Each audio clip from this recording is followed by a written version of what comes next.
One of the recommendations that I want to share to our viewers is to use media in a more creative and ethical manner. All I can say to the people using media is use them in a positive and reliable way to the people. Audio Jungle.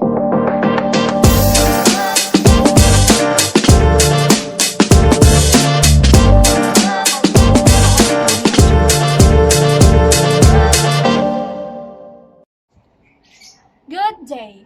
Welcome to CSS, the Casual Social Studio, your number one interview podcast, where everyone can gain hundreds of knowledge and realizations about today's life and society. This is Joanna Astilio. And this is Angeline L. Morillo. Hi, Angeline. Did you serve something different today? Actually, as you can see, the weather is fine, it's so peaceful. That's why I'm so relaxed and excited for today's episode. Likewise, because I'm very excited and I'm very sure that everyone can relate to this topic. Because, this is our very first installment about this topic, right? So, what are we waiting for? Let's start this. This is our very first installment about the influence of media to the values and norms of society. Through this episode, we will get to know how the evolution of media can influence us, people, in our values and norms in society. If it brings good or bad. Yes, and also in today's 21st century, people are now more inclined in technology, right? Yeah. So now, we will focus on experiences and perspectives of our friends for today. So now, let's welcome our guest in today's episode in CSS, Casual Social Studio. But first, let's introduce ourselves, Mr. Hi, my name is Red. My name is Joshua. Hello, my name is Muhammad Yasin. My name is Angel. My name is Pearl. And now, this is our guest for today, is the Gen Z people. Yay! So now, gusto ko lang tanungin, ano yung pakiramdam nyo na na-feature kayo ngayon sa CSS? First of all, thank you for inviting us. And it's our pleasure na na-invite kami dito sa podcast na to. And syempre, we are feeling ecstatic. I agree. Thank you very much. So it's also our pleasure na nandito kayo ngayon at na-feature kayo at malalaman namin yung mga opinions nyo or experiences about the influence of media to the values and norms in our society. So now, let's begin to our question number 1. So now, let's pick our question number 1. Does media affects us and our society? How can we say so? What's your opinion about this question? For me, I agree with that. Media definitely affected us and also in our society. Why do I say so? Because I believe that it affect on our through television and also sa balita or news. And also it Makaka-gather ka ng information sa television, sa online news, tapos pwede kang ano ba? Napapapwede. saka naapektuhan nito yung culture natin. Yun yung paniniwala natin. Saka nadadamay nito yung opinion natin kasi nababago nito kung ano yung nagiging effect natin sa sarili natin. Oo, tama ka dyan kasi sa pang-araw-araw natin na ginagamit na natin yung media sa pang-araw-araw nating mga gawain gaya ng communication sa messenger, phone. Yes, especially the Gen Zs. Kasi tayo yung usually na gumagamit ng media talaga. At saka yung sa mga napapansin nyo yung mga values and norms, nung nagkaroon or nag-evolve yung media natin. Kasi meron na tayong new media, di ba? Yes. Including dito yung mga smartphones, yung mga social medias. So, nung nagkaroon tayo nun, yung mga beliefs and values natin is nag-iba din. Di ba napansin nyo? Like, kung ano yung nakikita natin, na-adapt natin. Ano yung naririnig, ginagawa natin. So, I I strongly think, agree. because of that, magkakaroon tayo ng positive and negative impact dahil sa paggamit natin ng media, no? So, meron ba kayong experiences about sa mga ganyan? Yung naapektuhan kayo ng media? Naapektuhan yung beliefs nyo because of media? Let's say culture. Mostly sa Gen Z is nanonood ng K-drama. Yeah. We know K-drama, super naapektuhan tayo nito, lalo na sa culture natin. Mostly, ginagaya natin sila. Mas pinipili natin yung culture nila. Mas, tawag dito,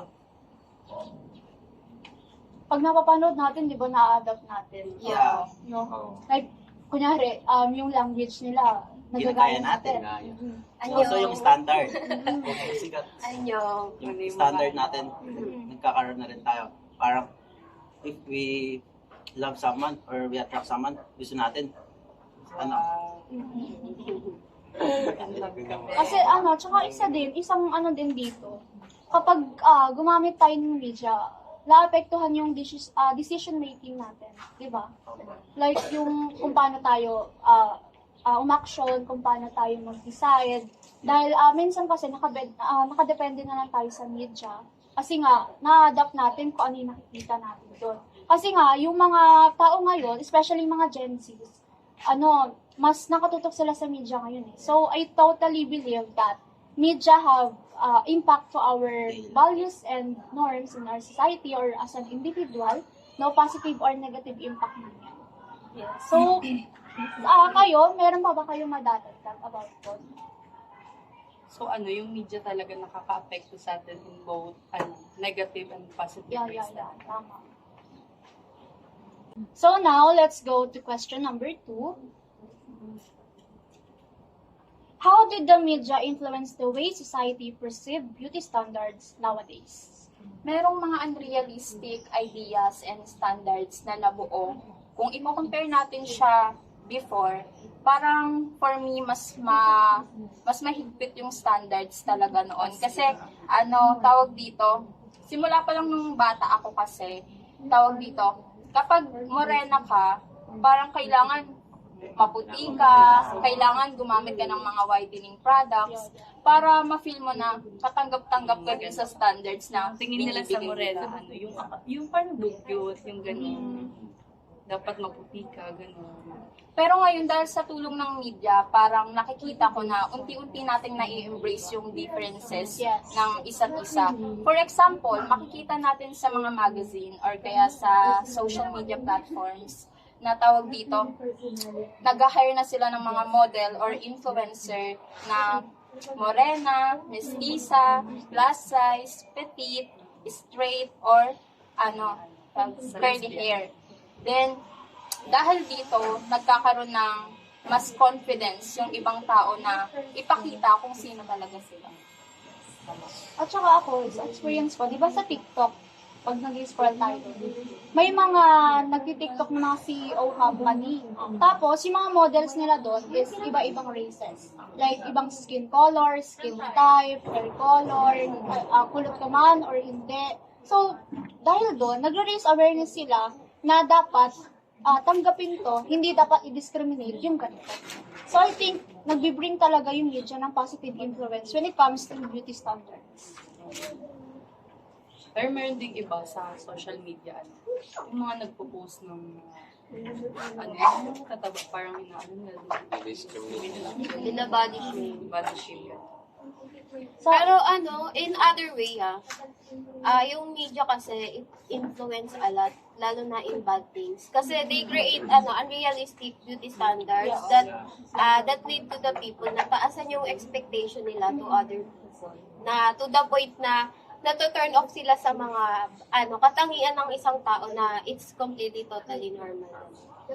Sa negative way, di ba, nagkakaroon ng negative norms no sa society kasi like yung mga people sa society nagkakaroon sila ng mindset na dapat you need to do that, you need to do this no para matanggap ka. Like ibig sabihin nun, kailangan mo mag-adjust para matanggap ka. You need to be fit, you need to stay in diet, you need to do a lot of things to be fit in our so-called beauty standards. Di ba? Oo, ganon. Kaya, dahil doon, I really think na positive and negative way, naapektuhan talaga tayo pagdating sa beauty standards. Sa sarili niyong experience, may parang na-discriminate na ba kayo sa dahil sa media? Sarili niyong experience Kasi ako, personally, may na-experience ako nun na. Like, nagsuot ako ng face mask lang nun. Sabi, wag daw ako mag-face mask. Kasi nga daw, hindi ako maganda. Yung parang ganon, dapat magtanggal ka ng face mask, no? Para masabihin kang maganda. Mm-mm. So, wala na ba kayong lagi? Hindi. Siguro, parang Ay, ako. advantage ka masyado. Parang advantage yun sa, sa maliliit na lalaki. Sa mga, magagandang paraan. So, because of that, positive, negative way. Hindi mo malalaman kung positive lang talaga yung brain nito, no? Sabi. Yeah. Kasi, meron talagang sumusunod na negative impact. So, now, let's go to question number 3. How media influence the gender roles and stereotypes that may shape individuals' beliefs and society norms. So, dito sa question na to, pinapahiwatig lang niya kung paano ba nga ba nakaka-apekto yung media sa mga responsibilities ng men, women, or LGBT. For me, nakaka-apekto siya, lalo na sa pagiging unfair to both genders. Kasi, nagka-create sila ng scenarios na dapat pag lalaki gaganto ka, pag babae gaganto ka, na nakaka-apekto talaga sa belief ng bawat isa, ng both genders. Kasi, may nabasa rin ako sa article before, no? Yung sabi dun sa article, yung mga babae daw kasi is pinagkakaitan ng education. Nung ancient times pa yun. Tapos, nung 18th or 19th century lang sila, nagkaroon ng rights to be independent. No? Kasi, American period ata yan. mga ganun, Tapos, yung mga lalaki yung mas angat, no, pagdating sa education. Pero ngayon, paniniwala ko, ngayon na nagkaroon tayo ng new media, especially new media, nagre-raise awareness yung mga yung mga movies, di ba? Nakikita niyo pag nanonood kayo ng Katulad nung bata-bata paano ka ginawa. Yung bida kasi doon, parang isa siyang woman activist. Tapos, tawag dito, pinapakita yung struggle niya as a mother. And mai-connect talaga natin siya sa feminism. Yung mga movies kasi ngayon, di ba nag-raise awareness ng mga women empowerment? Di ba? Yung mga feminism, yung mga gender equality. So, dahil doon, meron talagang positive impact sa gender roles. No? Nag-improve, yung gender roles natin. And also sa mga isisingit ko sa mga LGBT.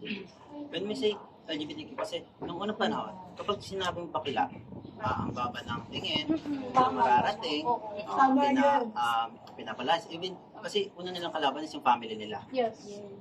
Kaya, ngayon, nowadays, nagkaroon tayo ng new media, mas aware na tayo kung ano ba yung mga LGBTQ and kung ano ba yung dapat itarato sila ng ita. Oo, tama. Yes. Na dapat i-respeto sila. No? Dapat pantay-pantay. Yeah. Kasi we are racing for gender equality. No? Lalo na ngayon na-expose tayo sa media, na dapat aware tayo sa lahat. No? Meron ba kayong parang mga experiences about sa ganito? Parang lahat naman tayo. Kasi di ba usually, pamilya pa natin na like, pag babae ka, dapat tagalinis ka. Kasi gawain daw ng mga babae. Oh, Which is wrong, kasi, Isa din yun. kasi, hindi lang naman dapat babae yung kumikilos. Isa din yun. Tsaka basic, lang naman yan, basic na gawain. at saka yung ikakonit ko lang dyan, kasi before, di ba, yung mga babae, tinaguri ang parang taong bahay. Yeah. No? Taong bahay. Kasi, sinasabi nila na dapat yung babae nasa bahay lang, tagapag-alaga ng mga children, ng mga anak nila. Tapos yung mga lalaki is dapat magtrabaho, magkayod sa pamilya kasi nga tinagurian silang haligi ng tahanan. No? Kaya ngayon, so pagdating sa ganyan, meron, I think nakikita ko naman yung improvements. No, pagdating sa mga gender roles kasi yung mga babae, meron ng mga babae nag-off down. Di ba? Magtatrabaho na sila kung makayod sa pamilya, hindi lang lalaki. Parang pag narinig mo yung specific na trabaho, hindi mo masasabing, ay, lalaki lang pwede gumawa nito. Kasi lahat pwede na eh. So, because of that, sa influence talaga ng media sa gender roles is, meron din talagang positive and negative. Hindi mo lang masasabi na positive siya, lahat-lahat. Meron din negative. So, that's it. Wow, those points and experiences really caught our breath, huh? So, we will be back after a while. Adjust.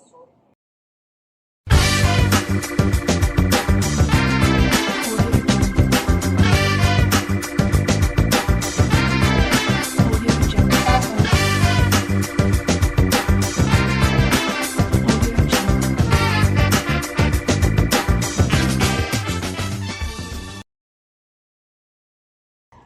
So now, let's go to question number 4. How did the media affect the beliefs of people about communication, interaction, or close relationship of individuals? Like, ang disadvantage nito, yung mga relatives mo about your son, daughter, mas nakafocus siya sa mga games or social medias like Instagram, Facebook, like Messenger. Hindi mo siya matatawag like kapag kakain na kayo or lalabas man sa bahay, magdi-disagree man siya. Hindi na kayo wala na siyang closeness sa isa't isa. Ayun, wala na silang closeness. Oo, tama yan kasi sa pag-impluwensya ng media sa'yo, madalas ka nang gumamit ng mga gadgets. Kaya nawawala na yung mga yung family awareness nyo. Kaya di na kayo nag-uusap ng madalas. Nawawala na. Yung about dyan, di ba? Yung mga tao is paniniwala pa rin nila na mas better pa rin yung face-to-face communication than media communication. Kasi paniniwala din ng mga ilang tao na nababawasan yung closeness ng tao sa tao, yung relationship nila sa isa't isa. Dahil dahil sa media. Like, mas gusto nila na face-to-face communication dapat hindi media or dapat face-to-face pa rin na. Like, sabi mo ngayon sa pamilya nyo. No? Yes. And also, i-connect ko doon is yung, in my situation, my mom had a business in province. So, wala kaming interaction, wala kaming face-to-face interaction dahil nga wala siya sa bahay, nasa business siya doon sa province. So, hindi naman pwedeng umuwi siya or umuwi ako doon kasi parents kami busy, we had a priority here. And also, dahil sa true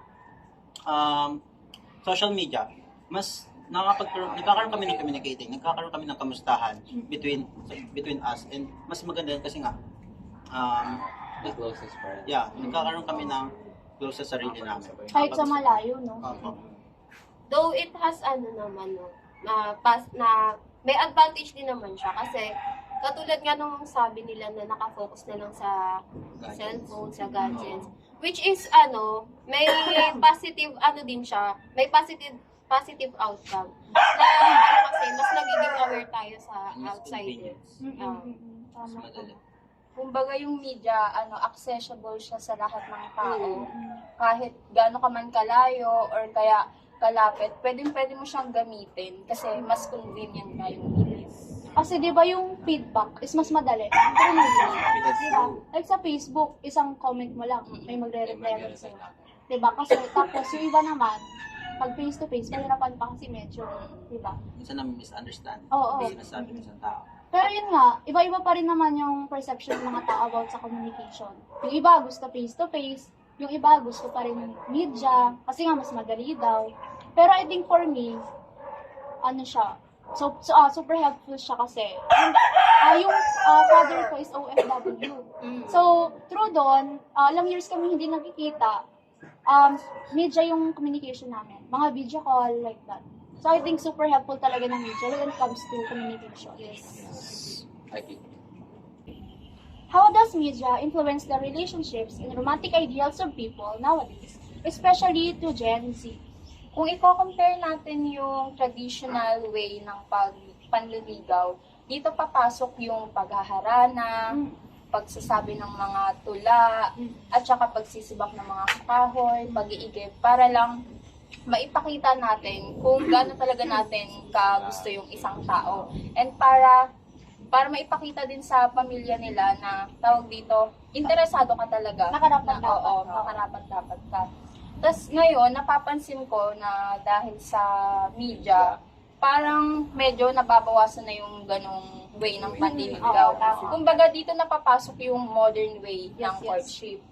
Kung parang magsisend lang ng message, video calls, parang ayos na yun ngayon eh. At saka yung pagre-receive and pagbibigay ng gifts through online, parang okay na yun ngayon.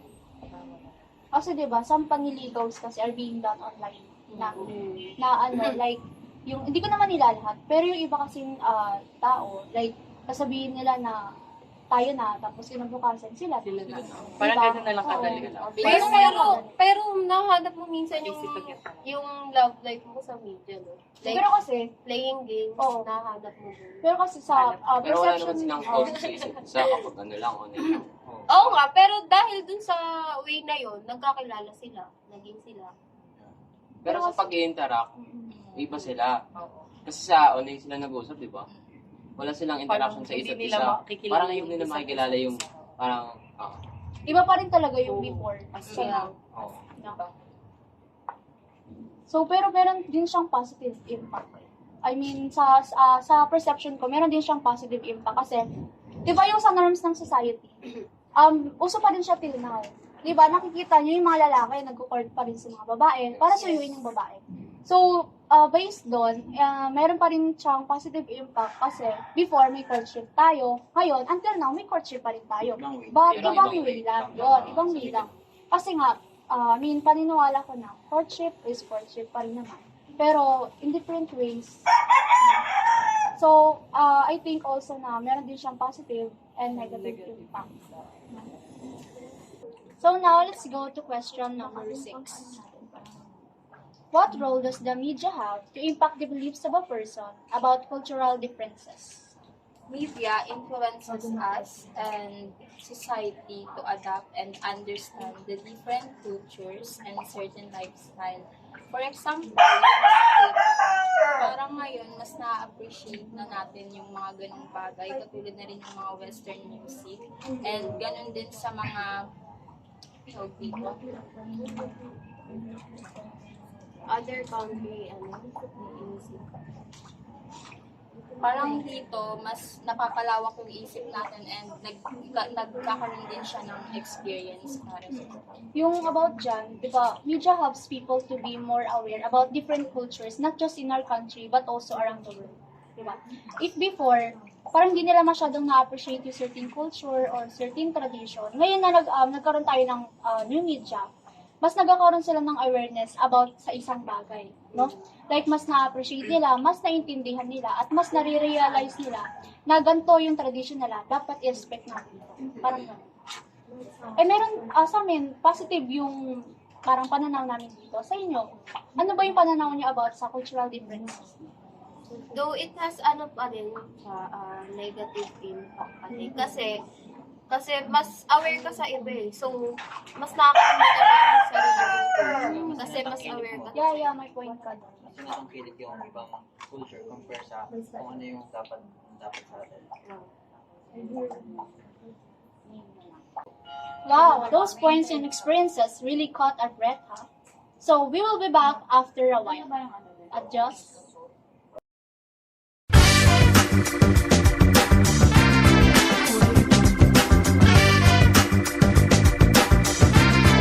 Audio Jungle.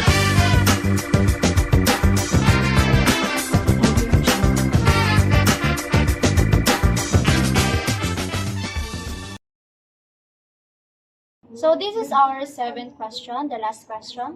After all those influences of media to our values and norms, what recommendations that you can share to our viewers that can give us a lesson? Limitahan ng pagkakot.